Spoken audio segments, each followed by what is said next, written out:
السلام علیکم دوستوں اور ساتھیوں، اس سے قبل ویڈیو میں ہم آپ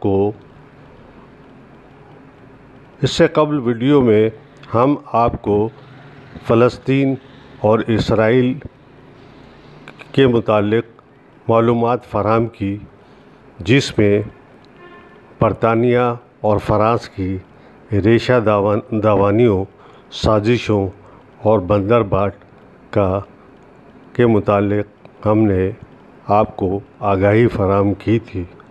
لیکن اسی دور میں مسلمانوں اور مسلمان حکمرانوں نے جو سازشیں کی، اس کے متعلق بھی آپ تک آگاہی پہنچنا ضروری ہے، تاکہ ہم فلسطین اور اسرائیل کے موجودہ حالات کے متعلق آگاہی حاصل کر سکیں۔ عرب بغاوت 1916 تا 1918۔ اس کا آغاز شریف مکہ حسین ابن علی نے کیا تھا، جس کا مقصد سلطنت عثمانیہ سے آزادی حاصل کر کے حلب شام سے عدن یمن تک ایک واحد عرب ریاست قائم کرنا تھا۔ جیسا کہ برطانیہ اور اسرائیل کی سازش ایک اسرائیلی ریاست بنانے کی تھی، لیکن مسلمانوں میں عرب لوگوں نے ایک حلب شام سے عدن یمن تک کی ایک واحد عرب ریاست قائم کرنے کی بغاوت کی تھی۔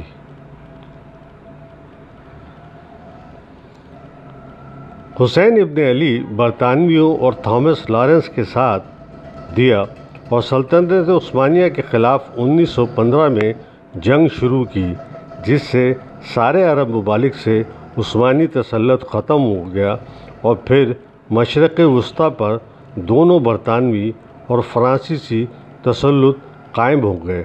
حسین بن علی نے مدینہ المنورہ کا عثمانی گورنر عمر فخر الدین پاشا کے خلاف مدینہ منورہ پر قبضہ کرنے کے لیے 2 سال محاصرہ کیا۔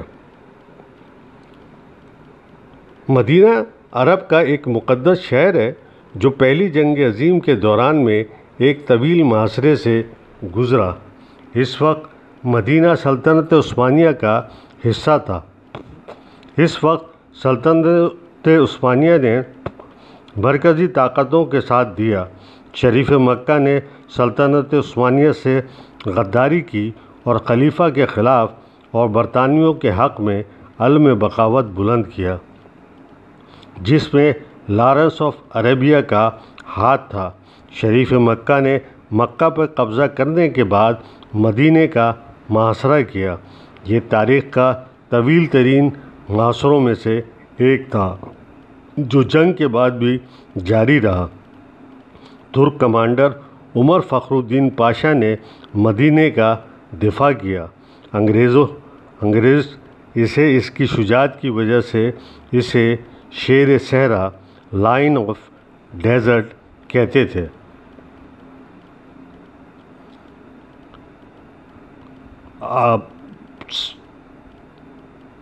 لارنس آف عربیہ،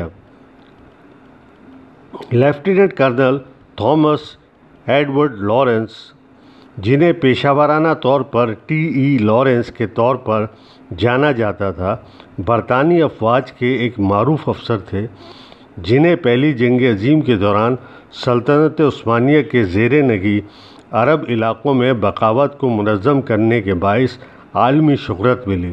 اس بغاوت کے نتیجے میں جنگ عظیم کے بعد عرب علاقے سلطنت عثمانیہ کی دسترس سے نکل گئے۔ اسلامی خلافت کے خاتمے کے لیے عربوں میں قوم پرستی کی جذبات جگا کر انہیں ترکوں کے خلاف متحد کرنے کے باعث انہیں لارنس آف عربیہ بھی کہا جاتا تھا۔ ان کا یہ خطاب 1962 میں لارنس آف عربیہ کے نام سے جاری ہونے والی فلم کے باعث عالمی شہرت اختیار کر گیا۔ لارنس 1915 کے آخری عشرے میں جب ترک مجاہدوں نے انگریز حملہ آوروں کو ناکو چنے چبوائے اور مارچ 1916 کو دریائے دجلہ کے کنارے ترک کرنل خلیل پاشا نے برطانیہ کی 10,000 سپاہ کو عبرتناک شکست دی تو انگریزوں کو یہ احساس ہو گیا کہ وہ مسلمانوں کا میدان جنگ میں مقابلہ نہیں کر سکتے۔ لارڈ کرزن نے تقسیم کرو اور حکومت کرو کے مشن پر عمل کرنے کی ہدایت کی۔ لارنس نے عربی لباس بھی پہننا شروع کیا۔ وہ عربی زبان اچھی طرح جانتا تھا، لہٰذا لارنس آف عربیہ کے نام سے مشہور ہوا۔ ستمبر 1911 میں اس نے بصرہ کے ہوٹل میں جاسوسی کا ادارہ قائم کیا اور 2 عرب نوجوانوں کو بھی اپنے ساتھ شامل کیا۔ ایک جاسوس یہودی لڑکی بھی اس کے ہمراہ تھی جس نے اس کی بڑی مدد کی۔ اس کا نام گیرٹروڈ بیل تھا۔ وہ دراصل برطانیہ کے سب سے معزز خاندان کے افسر ہیوگ بیل کی بیٹی اور مشہور لبرل سیاستدان لوتھین بیل کی پوتی تھی۔ اس نے عربی نوجوانوں پر دام حسن ڈال کر ترکوں کی بیخنی شروع کر دی۔ انگریزوں نے لارنس کو ہدایت کی کہ وہ برلن سے بغداد جانے والی ریلوے لائن سے متعلق اطلاعات لندن پہنچائے اور ایسے افراد کا انتخاب کرے جو ضمیر فروش ہونے کے ساتھ ساتھ بااثر بھی ہوں۔ ان دنوں عراقی ریلوے لائن دریائے فرات تک پہنچ چکی تھی اور دریا پر پل باندھا جا رہا تھا۔ اس پل کے قریب لارنس نے آثار قدیمہ کے نگران اعلیٰ کا روپ دھار کر کھدائی شروع کروا دی۔ آثار قدیمہ کی کھدائی محض بہانہ تھی، اصل مقصد برلن بغداد ریلوے لائن کی جاسوسی تھا۔ یہاں سے وہ ہر روز خبریں لکھ کر لندن روانہ کرتا رہتا۔ اپنا مقصد حاصل کرنے کے لیے اس نے مزید غداروں اور ضمیر فروشوں کی تلاش شروع کی۔ کافی تگ و دو کے بعد اس نے ترک پارلیمنٹ کے رکن سلیمان فائزی کا انتخاب کیا اور خطیر رقم کا لالچ دے کر اس کو اپنا ہم نوا بنانے کی کوشش کی۔ فائزی نے بڑی حقارت سے اس کی پیشکش ٹھکرا دی اور دھکے مار کر لارنس کو نکال دیا۔ لارنس بڑا عقل مند اور جہاں دیدہ تھا۔ اس نے سلیمان فائزی سے کنارہ کشی اختیار کر لی اور کافی غور و فکر کے بعد فیصلہ کیا برطانیہ کے لیے قابل اعتماد اعلیٰ کر اور اپنے ڈھب کا غدار اس کو پڑھے لکھے دولت مند اور سیاسی لوگوں میں سے نہیں مل سکتا، اس لیے مذہب کی آڑ لینا شروع کی۔ وہ بصرہ کی مسجد میں گیا اور مسلمان ہونے کا اعلان کیا۔ عربی لباس پہن کر عرب صحرا نشینوں میں گھل مل گیا۔ لارنس نے بدوؤں میں 2 لاکھ پاؤنڈ ہر ماہ تقسیم کرنا شروع کر دیے۔ اس نے یہ پاؤنڈز پانی کی طرح بہا کر عربوں کو اپنا مداح بنا لیا۔ وہ اس کو اپنا محسن اور مربی سمجھنے لگے اور ان کی مدد سے لارنس نے گورنر مکہ حسین ہاشمی تک رسائی حاصل کر لی اور اپنی چرب زبانی اور مکارانہ چالوں سے حسین ہاشمی کو گمراہ کرنے میں زیادہ دقت پیش نہ آئی۔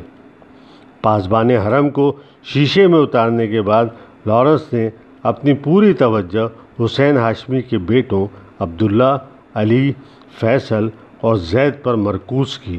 ان کو باور کرایا کہ سید زادے ہو کر دوسروں کی ماتحتی میں زندگی گزارنا ذلت آمیز ہے۔ ابتدا میں تو چاروں نے لارنس کی بات پر زیادہ توجہ نہ دی، مگر اپنے باپ کے پہم اصرار پر اور لارنس کی چکنی چپٹی باتوں کی باعث ان کے دلوں میں آہستہ آہستہ ترکوں کے خلاف نفرت پیدا ہو گئی اور پھر ایک دن انہوں نے اپنے مکان کی کھڑکی سے ترکوں پر گولیاں برسانا شروع کر دی۔ اس طرح ترکوں کے خلاف عربوں کی بغاوت کا آغاز کروا کر لارنس بڑا خوش ہوا اور لندن اطلاع دی کہ کھیل شروع ہو گیا ہے۔ دوستوں اور ساتھیوں، آپ سے درخواست ہے کہ ہمارے احساس انفو یوٹیوب چینل کو سبسکرائب کیجیے، شیئر کیجیے، کمنٹس کیجیے، تاکہ ہماری حوصلہ افزائی ہو اور ہم آپ کے لیے مستند معلومات پر مشتمل دیگر ویڈیو تشکیل دے سکیں۔ آپ ہماری اس آگاہی کے مہم میں شریک ہوں اور ہماری ویڈیو کو شیئر کریں۔ شکریہ۔